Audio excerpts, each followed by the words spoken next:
Today's guest is a perfect example of how you never know who you're going to meet in life. One person can change the whole course of direction that you decide to go, whether it's your career or your personal life. Stay tuned for this next episode of Sidewalk Talk. Hi, I'm Jamie Catania of Shovel the Sidewalk. We're a marketing firm in Buffalo, New York, building brands and creating advertising for small businesses. And we utilize the power of authentic storytelling. That's why we came up with Sidewalk Talk. It's a way for business owners, experts, entrepreneurs, thought leaders to share their stories of success, failures, and show how you can just be inspired during even a crazy time that we're living in right now. I'm very thankful to have our guest, Jill Majka, on the show today. Jill, thank you again for taking the time to be on the show. How are you doing right now? Yeah, no, I'm doing great. It's sunny in East Aurora right now, so I'm a happy camper. There's no snow on the ground, so that's another bonus. Absolutely. We got an interesting story right now. You're an HR consultant. You have your own business. You're also a leadership coach.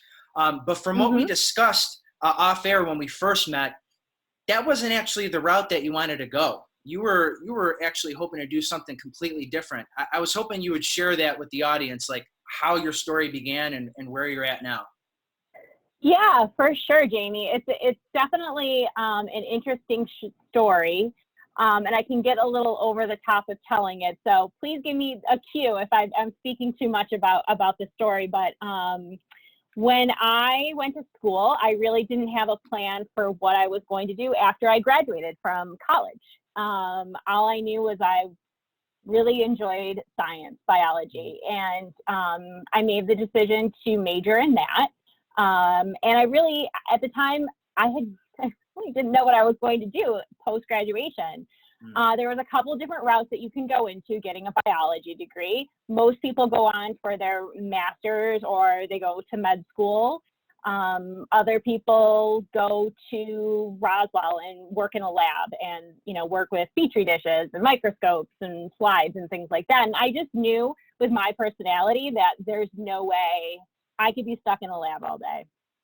And so I was graduating and I had taken a semester to start taking classes at Damon to start my physician's assistant degree.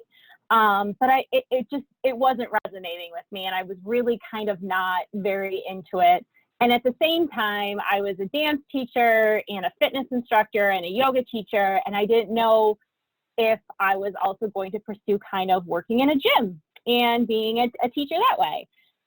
Also, at the same time, I'm a very A-type personality, or I'm like, how many more things can I add to my plate? So I was doing a lot of things. I was still taking classes at Buff State, taking classes at Damon's, teaching yoga, teaching dance, and then also working at the mansion in Delaware as a butler.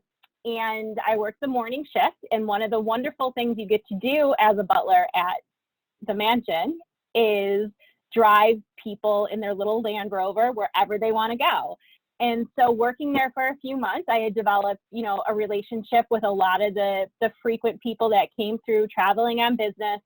And one day, it was right after I had gotten an offer at like a gym for $11.20. And I'm like, what am I doing with my life? I'm like, I have a biology degree, a bachelor's degree, and I'm going to go work in a gym. I'm like, is this really my future? And so I hopped in the car in the morning at like 7:30 in the morning with this executive. His name was Ron, and I was driving him to work. And usually I'm really like outgoing and happy and things like that. And he noticed that something was wrong with me. And he goes, Jill, what's going on? You're not your usual happy self.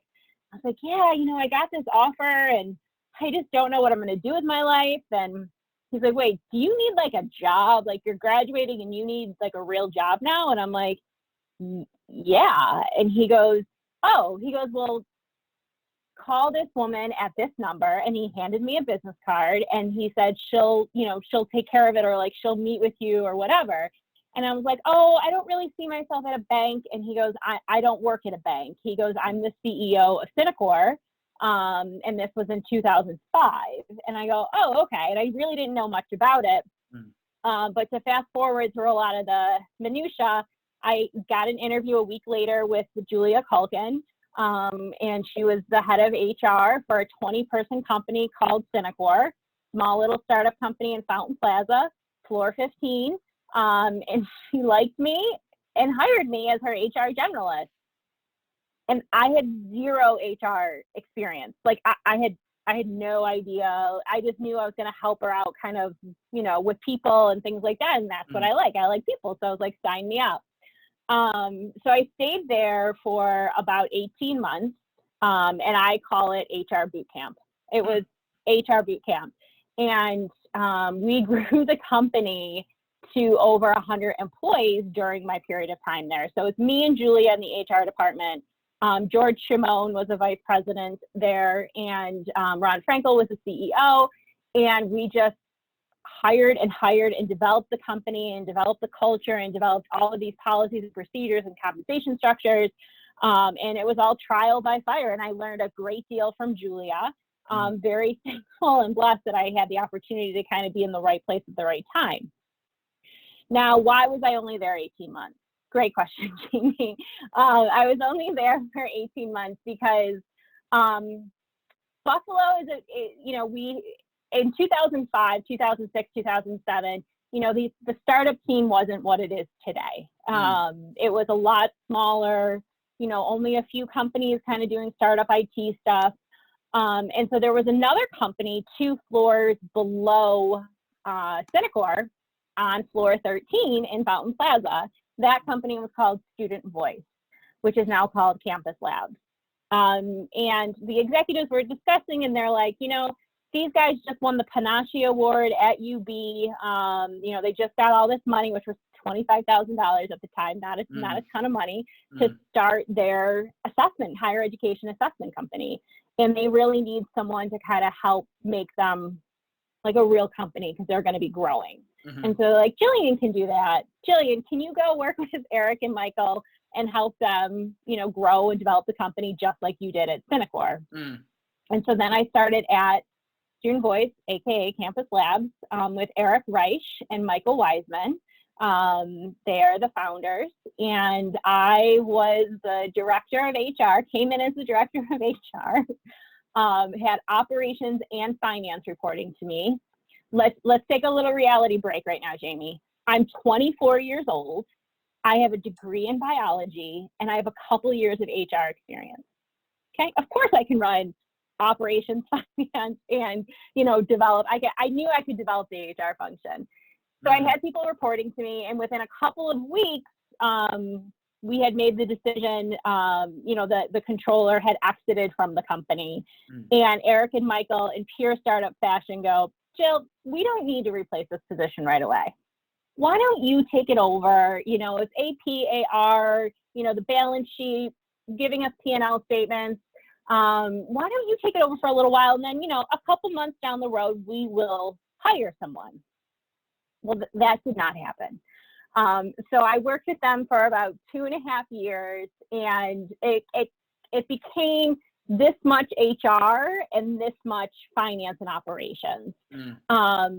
And I was just, I was really adamant with both Eric and Michael that we needed to hire someone, also because I didn't feel that comfortable continuing to do these major transactions, even though we had a great accounting partner and the reports were constantly provided to Eric and Michael. So there was full transparency. I'm like, I think we need like a serious accountant or financial person. They were like, no, Jill, you got it. You're doing great. So I kind of had, at the time, I was also getting married, and I was like, what's my long-term goals? And my long-term goals was definitely establishing a career in HR. I knew just from these experiences that I had found something that really aligned with my innate characteristics and abilities and personality. So I had made the decision to leave Student Voice and go to Evans Bank. And it's funny because it's just like them. They actually kept me on for a period of 6 to 9 months after I transitioned to Evans, and I would go to Student Voice in the evenings and do their books and run payroll for them until they finally finally hired a finance person as well as an HR person. And now they're, a great success story of Western New York, as well as what Eric's doing in the startup community. And so I went to Evans Bank, and I was HR manager, and I was there for 6 years. Just started in that position when I was newly married, had 2 babies while I was, well, not at Evans Bank, but I had 2 daughters. And I also got divorced while I was there. So major life things happened while I was at Evans Bank, and I got to work with some pretty fantastic people. Dave Nasca, the CEO of Evans Bank, is an outstanding leader and really taught me a lot about leadership. And then, I had gotten to a point, it was 6 years and I was getting a divorce. My kids were young. They were amazing with me with flexibility, allowing me to work part-time, really be home with my young daughters, to be there for all of those great moments, yet still keep my foot in the professional world, which was important to me. So I had left Evans Bank and went to North American Breweries, which is Labatt USA. And the funny story there, again, all about Buffalo, who you know. A year and a half, 2 years earlier from my departure, Mary Ellen Frandina had left North American Breweries as the director of people operations and came to Evans Bank. Now, I was leaving Evans Bank and going to North American Breweries and was hired in a very similar role in the same office. Brace yourself, Jamie, on floor 7 of the KeyBank Tower, so Fountain Plaza. So all of these jobs all in Fountain Plaza, totally different industries. And I started at North American Breweries, and she gave me a great recommendation. I was very thankful for her and everything I learned from her and the team, and just knew it was time to move on. So then I spent 5 years at North American Breweries. They are owned by a Costa Rican company. Their name is not even NAB anymore. It's Fisco USA. But they have brands such as Labatt, Genesee, Majka, Seagram's Escapes, and then some West Coast brands. And there I was very fortunate, and I feel very fortunate with all of my experience, is then it was time to kind of upscale my HR game and really develop some very specific skills because it was a global company. And so there I worked very closely with my boss, Harvey Feldner. He's the VP of HR, now the Director of Talent for Moog. And what we did was, it was crazy because the Costa Ricans had just acquired the company right before I came in. And so there was this huge culture shift happening. And so the leadership team was still trying to figure out, what the new owners were like. The organization was trying to figure out what the new expectations were. And it was just kind of this upsetness, I guess I want to say, or unrest. And so during my first 6 months there, we transitioned the entire executive team, flipped over, which doesn't mean that they actually did a backflip. It means they left the organization and we brought in new people. And we started working on the organizational structure of the company, as well as the values and purpose. And I worked with a great mentor, Nick Turner from London. He owned the Nowhere Group. And we did these great conferences all over the country for, the sizes were anywhere between 50 employees to over 200 employees. And it was a 2.5 day session about, letting go of the past and kind of moving forward into this new future with these new owners. And so it was great. It was unbelievable experience. We had our own bar in our office, beautiful bar. We got, tickets, swagwear with Labatt. I still wear all of that stuff very fondly. And then the Genesee Brewery is just an amazing historical brewery, being the second oldest brewery in the United States. And they're still doing amazing beer with some innovation. So fast forward to the end of that is, so the company started to decline, and the Costa Rican leadership team made the decision to lay off some people.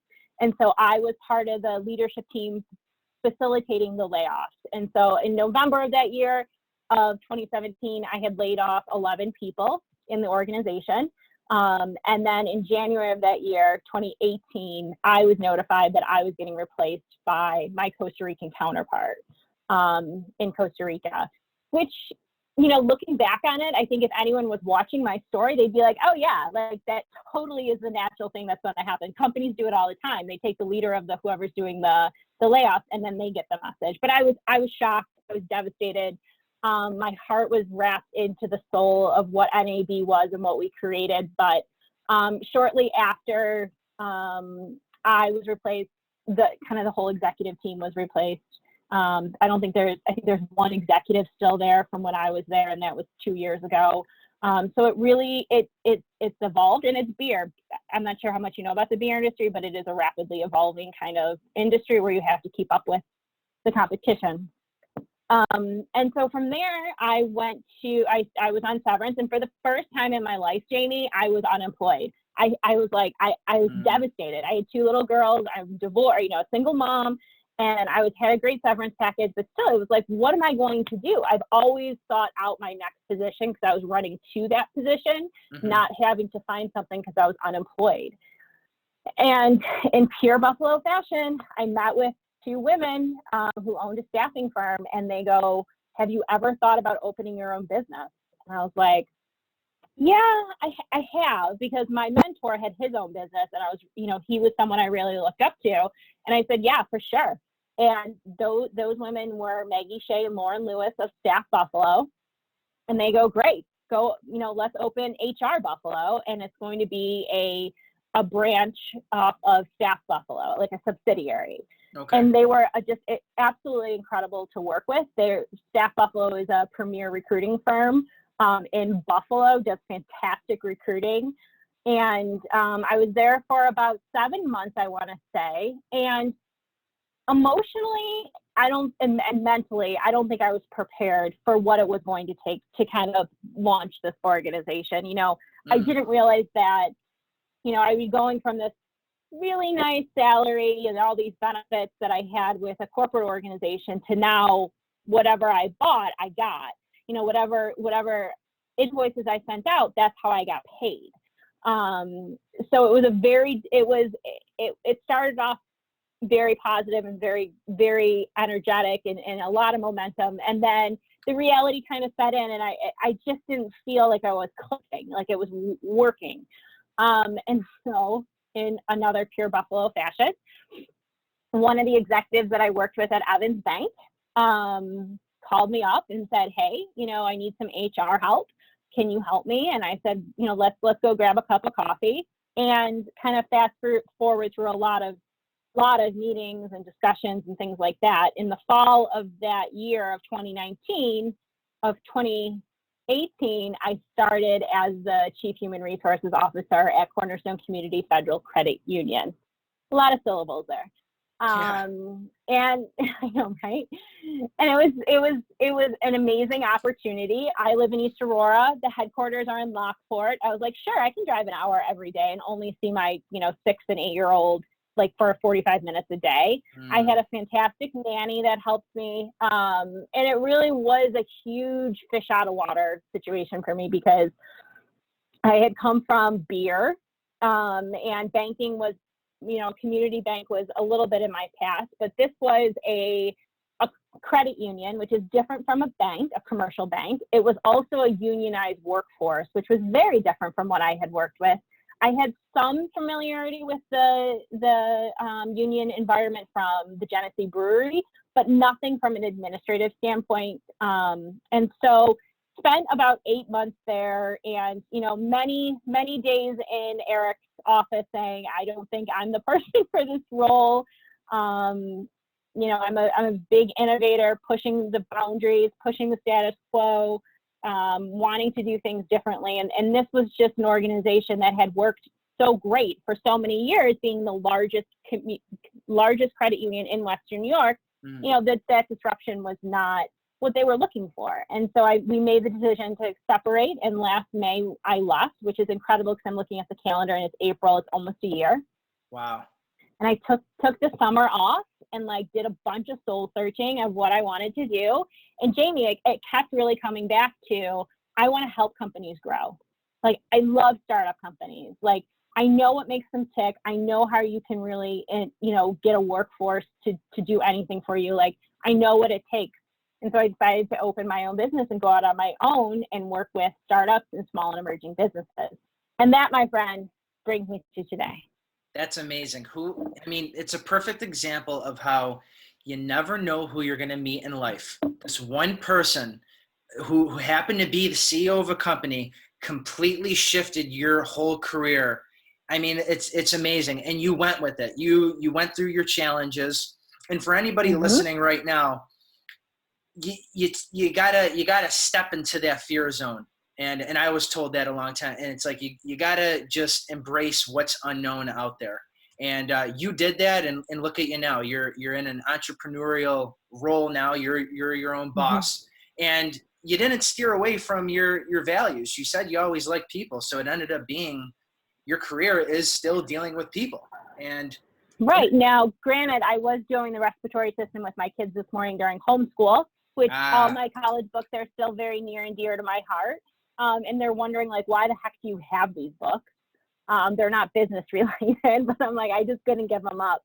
But it's still, I mean, biology is still a very, a very strong passion for me, but it really is, Jamie, like stepping into the unknown and trusting that, your next step might be absolutely the right thing to do. And there's that saying that, you'll never do anything different if you've always done the same thing, or you'll never see anything, you'll never change anything if you don't step into the unknown.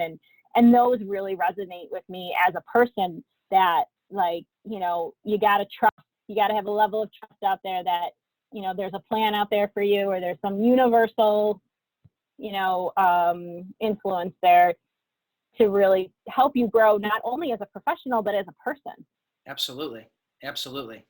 With you being in HR, I wanted to ask you this. One challenge, or there's obviously many challenges, but a big challenge for companies, small and big, is always finding the best people to work for them.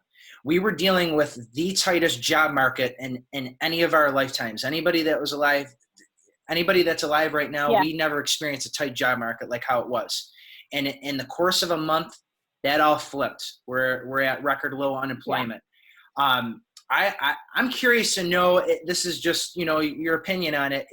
Does this mean that it's going to be easier for companies to recruit people now that there's more options? Or do you think that there's still challenges for companies to find those people? So it depends on the company. Like, I'm a big believer, and a lot of the time, like, the HR people have to help the hiring managers, because there's always a propensity just to get a warm body. That gap in whatever position they have, like, let's say someone left, or it's a new position that they got allowed to hire, they want to hire someone yesterday. And so a lot of the time, you got to calm down the hiring manager and let them know that this is a process, and this is going to take a while to find the right person. I still believe that. I still believe that, it will take a while to find the right person. Usually it's anywhere between 6 weeks to about 12 weeks of interviewing, posting, hunting, searching before you can really land on an offer. In light of the current climate, I think a lot of people have been retained at the professional level, at the blue collar level, and as well as like restaurants and that industry. I think it'll be a lot easier to find a job, but I would still caution employers to not just hire a warm body, to still make sure if you get a stack of 100 resumes, you just don't take the first one that comes in.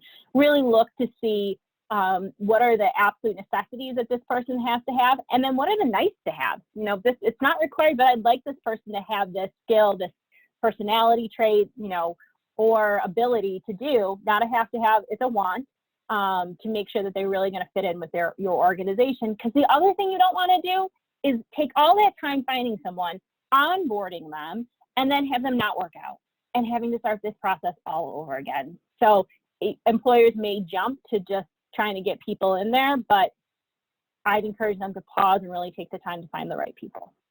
Makes sense. And the thing is, you could have the best employee that exists out there, but if they are employed right now, again, it was different about a month or two ago. There's always that importance of having an employer brand. So Mhm. let's say your ideal candidate is already working at, at a competitor or another company.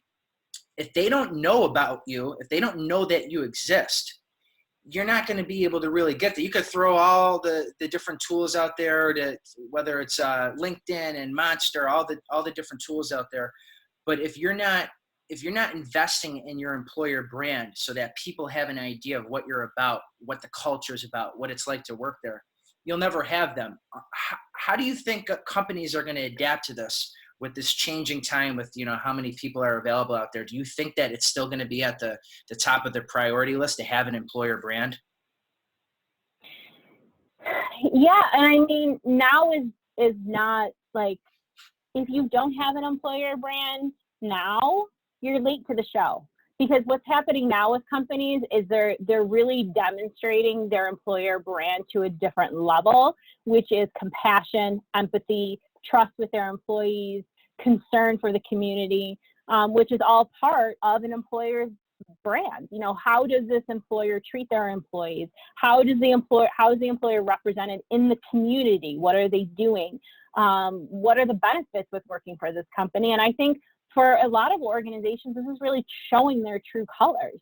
Some organizations have great, beautiful value posters hanging on the wall. They look great, they sound great, but then when you take those away and you talk to an employee of what it's really like to work for that organization, you may not hear any of those words come through because they're truly not embodying it as a company.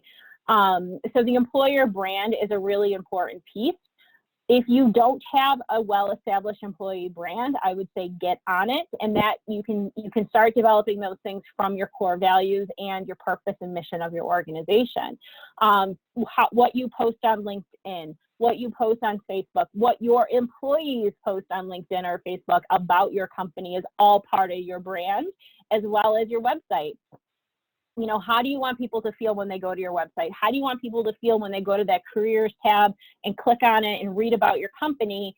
What do you want people to think and feel when they apply for a position? If you want them to be happy, excited, energized, design your website around that. Think about those outcomes that you want and then be intentional with the design.